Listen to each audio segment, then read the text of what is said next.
I've been wanting to talk about this topic for some time because it's incredibly fascinating and it's basically about being a jack of all trades. And this is kind of a archetype that is quite unique. You might even compare it to, if you're familiar with Like my style? psychology archetypes, Hit the subscribe button so you don't miss any you future might even videos. compare it to the Joker. This is a character that is extremely versatile, has a high degree of finesse, and that's capable of adapting to a lot of different positions. That can be positions of authority, positions of work, just social hierarchies. They can navigate very well through, society. And they have a high acuity in not just expressing themselves, but being, skilled in many different areas. And they have a wide range of abilities. Now, none of these abilities necessarily are, at an elite level or at kind of, such a professional level that it dominates the others. The interesting thing about the jack of all trades is that he or she is somebody that, opts to invest in a breadth of skills versus kind of depth. So you see a prioritization of, kind of various attributes that really serve to balance the overall personality and just overall character that's displayed by this person. They do tend to be very balanced, and that's what's pretty cool about them. Now, that expression, from the beginning, so say it again, a jack of all trades is a master at none, but still always better than a master of none.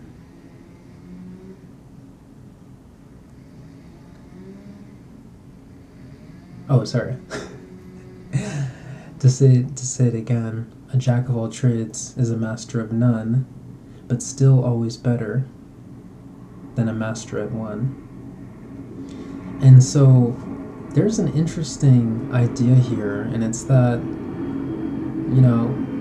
not necessarily promoting quality, quantity, that sort of, argument, but just that those that pursue multiple skill sets in different areas of expertise actually have a deeper understanding, arguably, of kind of the range of human experience and possibility than somebody that dedicates their entire life to one, phenomenon. And, either way, you still have a lot to gain, informationally, even symbolically, because systems technically are built from, their smallest levels. And if you keep microscopically analyzing, you are going to find some rather interesting patterns that could, represent other things in the world analogously. But, somebody who sees a glimpse of those patterns in various structures, in my opinion, actually gets a fuller range, fuller spectrum of what is offered by this life, especially when you start to branch into these different areas such as language, sports, maybe even something intellectual like chess. But you start to have these unique spheres, and as a friend of mine put it, recently, shout out to Rob, he said that these spheres actually have potential to become integrated in your mind. And once those synapses kind of overlap, they form new connections.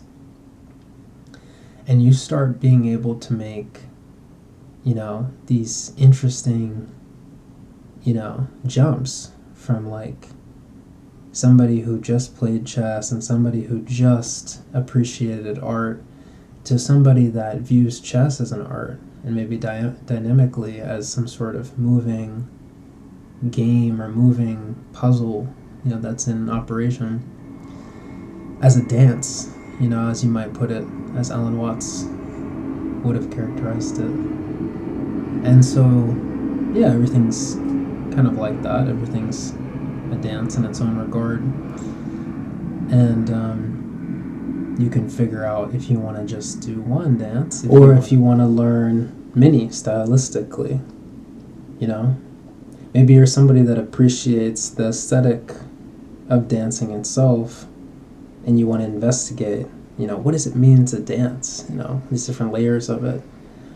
But if you're like me, perhaps you're not as focused on the essence of dancing as you are as the different ways that one can dance. And so I guess in that way it does depend on, how you look at the world. But for me, I'm somebody that I can't strip away, all the different like layers to everything. And I guess my vision has always gone out versus necessarily down or up. My profundity, or the profoundness that I find in everything, is outwards.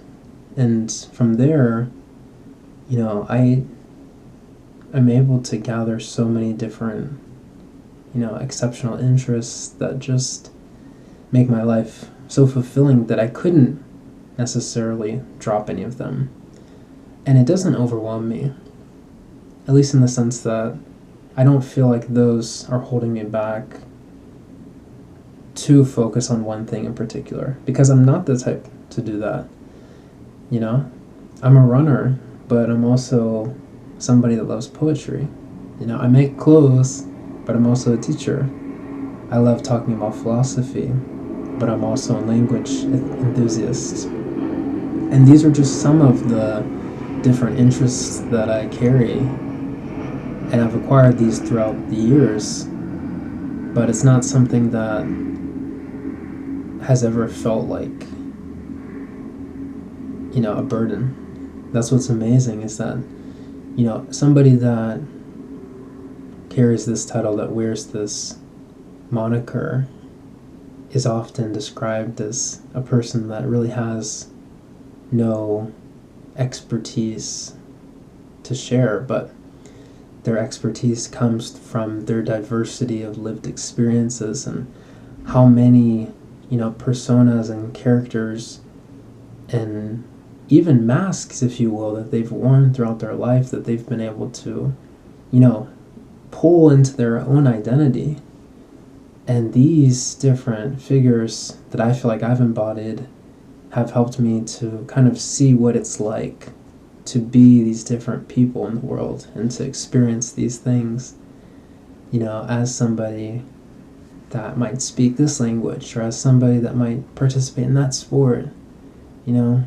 What would it be like to be an artist, And that's the beauty of life, is that you can become those things.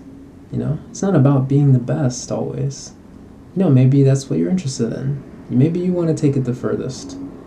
But for me, in most cases, I just want to see what it's like. I want to experience it. And I can't imagine my life if I didn't. So, if you're somebody that's also on that fence and you feel like you're pulled towards trying those things, then I encourage you to just go for it, because there's a lot of opportunities that are out there that are available for somebody that's open and somebody that's willing to just give it a try.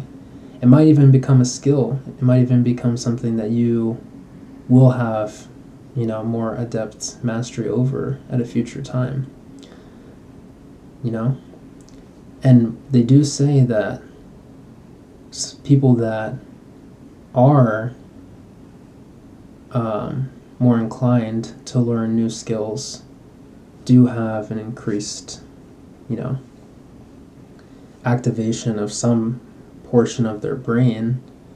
I can't say which cortex, but, perhaps the creative side, but they're able to form these new synapses and these new connections, more easily, more readily, and in some cases more uniquely because of just the way that they've kind of gone about life. And I think that also is something really special that you can kind of tap into. It's this like really deep